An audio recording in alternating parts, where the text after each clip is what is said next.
Bonjour, je suis très contente de vous retrouver. J'allais dire me revoilà. Effectivement, vous êtes peut-être en train de penser que je n'arrête plus.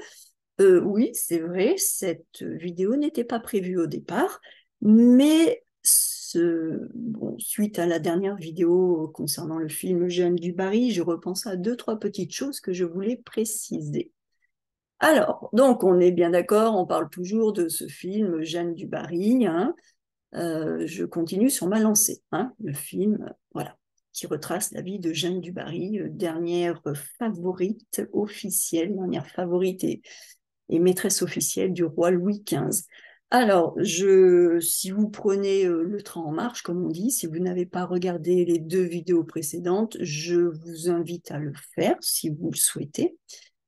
Sinon, eh bien, écoutez, on continue sur notre lancée. Donc, ce que je voulais préciser dans la deuxième vidéo, dans ma critique du film sur un point historique, je n'ai pas du tout critiqué le film sur un point esthétique, tout simplement parce que je n'ai aucune formation en cinéma. Donc, je ne me risquerai pas à faire cela, mais j'ai proposé une petite critique des principaux points qui n'allaient pas sur le plan historique. Je voudrais juste revenir sur l'attitude publique et les contraintes de l'étiquette, et parce que dans le film, on montrait Jeanne comme une femme se moquant assez éperdument des règles et du protocole de la cour à Versailles. On montre Jeanne comme piétinant, bafouant, ne respectant aucune de ses règles, et on montre le roi qui la laisse faire, comme si tous les deux avaient 4 ans. J'ai donc précisé que la vie à la cour du roi de France à Versailles était très réglementée par ce que l'on appelle l'étiquette. L'étiquette, c'est donc l'ensemble des règles du protocole. J'ai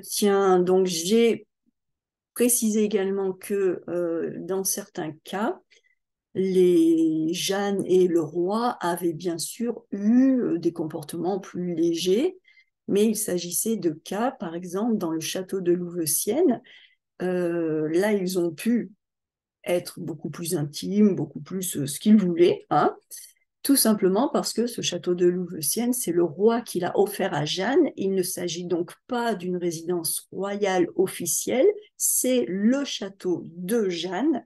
Et lorsqu'ils sont dans ce château, lorsqu'ils allaient tous les deux dans ce château, ou lorsqu'ils invitaient quelques courtisans très proches, eh bien, ils n'étaient pas soumis aux mêmes règles de l'étiquette. L'étiquette est vraiment ce qui est obligé par la cour.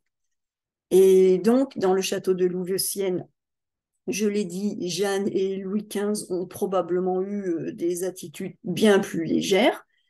Et je n'ai pas dit dans ma deuxième vidéo que ces attitudes bien plus légères pouvaient également se retrouver au château de Versailles.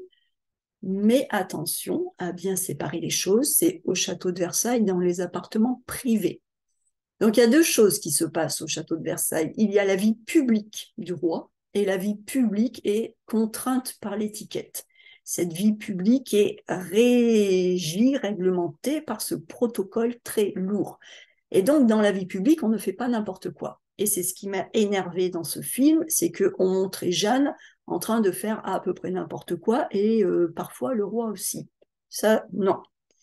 Mais vous trouverez il est vrai, hein, il y a des témoignages que lorsque le roi et lorsque Jeanne étaient dans leurs appartements privés, donc pas dans la partie publique, pas dans le grand lit royal avec les rideaux, avec tous les courtisans qui viennent voir le lever du roi, mais dans les petits appartements, là où Jeanne et le roi prennent leur petit déjeuner mal habillés. Ce sont les appartements privés. Et dans ces appartements privés, effectivement, là, il n'y a pas les contraintes de l'étiquette.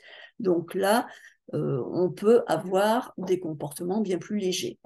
Et dans les textes d'historiens, dans les écrits, les correspondances des courtisans de l'époque, on retrouvera des récits de comportements plus légers, mais qui avaient lieu dans les appartements privés.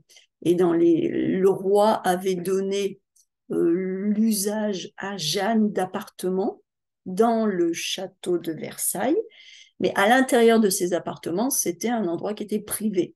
Et donc, dans ces appartements, Jeanne pouvait inviter le roi, elle pouvait organiser des dîners, des soupers, elle pouvait inviter quelques courtisans, et ils étaient bien moins soumis à l'étiquette. Donc voilà, je voulais préciser ça, parce que il y a l'étiquette qui est très contraignante, sauf dans le domaine, enfin bien moins dans le domaine privé. Et dans le domaine privé, j'avais parlé du château de Louveciennes, mais je n'avais pas parlé des appartements privés qui sont eux-mêmes à Versailles. Donc, dans le cadre très contraignant de Versailles, de la cour et de l'étiquette, il y avait tout de même moyen de s'échapper. Mais là où le film a tout faux, c'est que le film nous montre Jeanne et le roi qui agissent comme deux adolescents devant toute la cour. Et ça ne fonctionne pas. Voilà ce que je voulais préciser. Et puis, également, je n'ai pas complété ma critique sur le plan historique. C'est ce que j'ai appelé un rendez-vous manqué. Je considère que ce film est un rendez-vous manqué parce que c'est un film grand public et au lieu de véhiculer des informations fausses, ils auraient mieux fait d'en profiter pour vous donner, pour éduquer un petit peu les gens, pour montrer comment ça se passait. Alors, ce que le film aurait pu montrer un petit peu mieux, ce sont les luttes d'influence. Alors, il faut bien comprendre que dans notre cour, tout ce qui entoure le roi, ces courtisans étaient des gens qui étaient vraiment, qui vivaient à la cour parce qu'ils étaient nobles et qui n'espéraient qu'une chose, c'était monter dans l'échelle sociale, se rapprocher du roi. Parce que plus on était proche du roi, plus on pouvait prétendre à obtenir de privilèges. Et donc, il faut bien se figurer l'espèce de jeu politique, diplomatique absolument épuisant auquel se livraient les courtisans. Les courtisans essayaient d'être parmi ceux qui allaient être proches des influenceurs, pour reprendre un terme très à la mode, hein. Il n'y avait pas encore Instagram, il n'y avait pas encore Facebook, mais il y avait déjà des influenceurs. Et là, on a des clans. On a des clans, je parle de lutte des clans, donc ce sont littéralement des équipes. Les gens qui pensent comme ceci, les gens qui pensent comme cela, et il y a une compétition pour savoir quel clan, quelle équipe va arriver à être proche du roi. Le roi doit faire des choix. Lorsque une équipe a gagné, eh bien, elle va imposer ses amis, sa famille, tout cela. Et donc, je regrette que le film n'ait pas mieux expliqué cela. Donc, au niveau des lieux d'influence, nous avons deux blocs à cette époque, face à Louis XV. Nous avons les filles de Louis XV, et de même que le duc de Choiseul. Donc, le duc de Choiseul, je vais vous le montrer. Je l'ai pris là, il n'est pas là, il n'est pas là, donc il est là. Voilà. Duc de Choiseul, c'est ce personnage-là qui est toujours en train de faire la tête, qui est assez ridicule. Ils l'ont bien réussi. Et le duc de Choiseul, au niveau des luttes d'influence, il est avec les filles de Louis XV. Il est contre Jeanne. Et puis, nous avons, j'ai mis un slash là, nous avons Richelieu. Alors, Richelieu, c'est lui. Richelieu, c'est lui. On le voit bien aussi dans le film. Il est très gentil avec Jeanne, il est du côté de Jeanne, il est proche du roi. Et ce qu'il faut bien comprendre, ce qui s'est passé dans la véritable histoire, c'est que,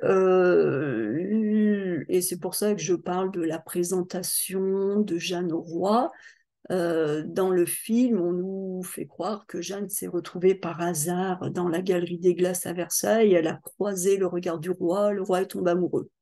Non, non et non.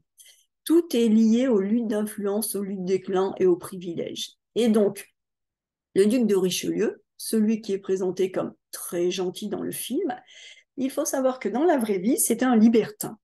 Et lorsque Jeanne était à Paris, lorsque Jeanne travaillait dans les milieux de la prostitution, lorsque c'était une courtisane qui était exploitée par Jean du Barry, le proxénète, eh bien, l'un de ses clients, un des clients de Jeanne, c'était lui, c'était le duc de Richelieu. Et le duc de Richelieu aimait beaucoup Jeanne. Donc le duc de Richelieu, c'est un libertin. C'est quelqu'un qui était dans les milieux libertins, dans les milieux de la prostitution, hein, il faut appeler cela comme ça, à Paris. Et le duc de Richelieu, c'est un confident, un ami assez proche du roi Louis XV. Et il a bien compris que face à lui, il avait le bloc des filles de Louis XV et du duc de Choiseul. Et donc là, on a deux clans. On a deux clans. Et si on se replace dans la perspective historique, Louis XV n'a plus de maîtresse depuis plusieurs années. Il a une maîtresse pendant presque 20 ans, Madame de Pompadour, la marquise de Pompadour. Et lorsque Madame de Pompadour est morte, lorsqu'elle est décédée, Louis XV est resté sans favorite, sans maîtresse officielle.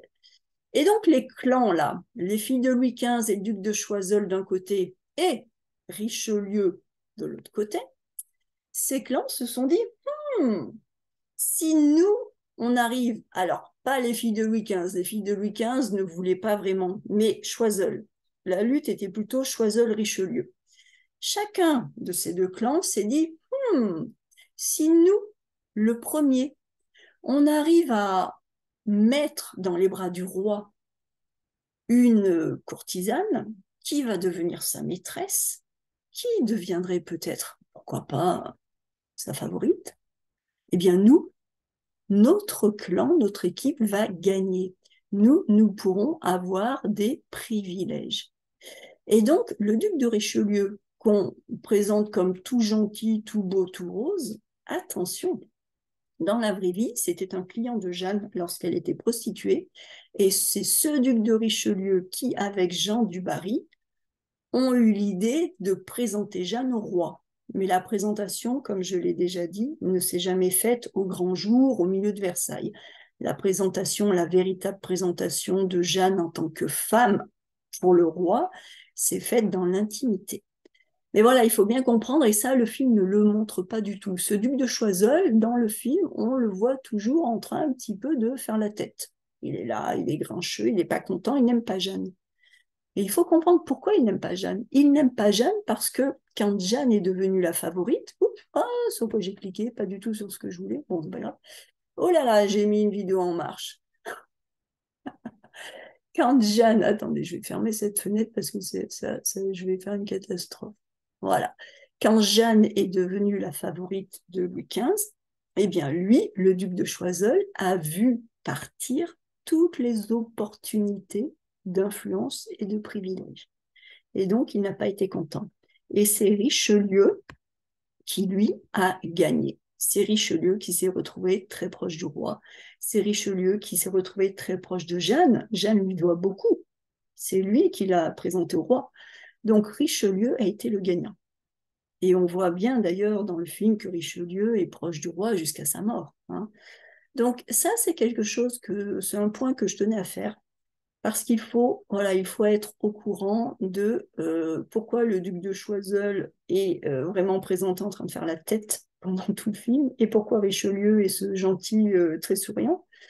Bon, d'abord, Richelieu n'est pas gentil, il a instrumentalisé, exploité Jeanne, mais c'est lui qui a gagné dans cette lutte des clans, c'est lui qui a obtenu plein de privilèges. Alors que Choiseul, lui, dans la véritable histoire, eh bien, Choiseul sera renvoyé, ruiné. C'était l'un des ministres les plus puissants de Louis XV. Et en fait, il n'arrivera pas à s'arrêter à temps dans sa guerre, entre guillemets, contre Jeanne. Et Louis XV va choisir Jeanne à son ministre. Donc, ce sont des luttes d'influence extrêmement sévères, vraiment méchantes, qui pouvaient faire les fortunes des gens, mais également leur malheur. Et ça, c'est quelque chose à comprendre par rapport à ces courtisans. Pourquoi les courtisans, on les dépeint ridiculement empressés devant le roi? Il y avait de cela parce que le roi donnait des privilèges. On devenait ministre comment? On devenait ministre parce que magiquement, on était de la famille plus ou moins de l'oncle de notre maîtresse. Ah, ah. Et donc, on n'était plus ministre si on était le cousin de Choiseul, parce que Choiseul était contre la maîtresse officielle. Donc voilà, c'est ce que je voulais vous dire, remettre les choses en place par rapport à cette étiquette, et puis vous parler un petit peu de ces luttes de clans, de ces luttes d'influence qui étaient ce que on va utiliser le terme sanglante. comme si les gens étaet en train de se mordre et de se faire saigner. C'était littéralement cela, hein. Parce qu'il y avait tellement de privilèges à la clé qu'il n'y avait pas d'amis ni de... Voilà, il y avait juste une rude concurrence, mais il faut savoir qu'entre Richelieu et Choiseul, c'était deux clans opposés et la lutte, Choiseul, le clan Choiseul avait choisi une femme qu'ils envisageaient de présenter au roi. Et puis bon, ben, Richelieu est allé plus loin, plus rapidement, je veux dire, plus vite. Il connaissait bien Jeanne puisque c'était l'un de ses anciens clients. Voilà, j'ai tenu à remettre ces choses voilà, continuer mes mises au point, mais c'est surtout pour vous donner un peu une vision un petit peu plus large de ce qu'était la vie à la cour, parce que dans ce film, ce qui était très sévère et présenté comme tout gentil, tout rose, et ce qui et d'autres choses sont présentés de façon fausse, et encore d'autres choses sont présentées de façon ridicule. Enfin, on en perd son latin. Donc voilà, je pense que j'ai fini avec mes vidéos sur ce film. Eh bien, je vous souhaite un très bon apprentissage et je vous dis à très bientôt.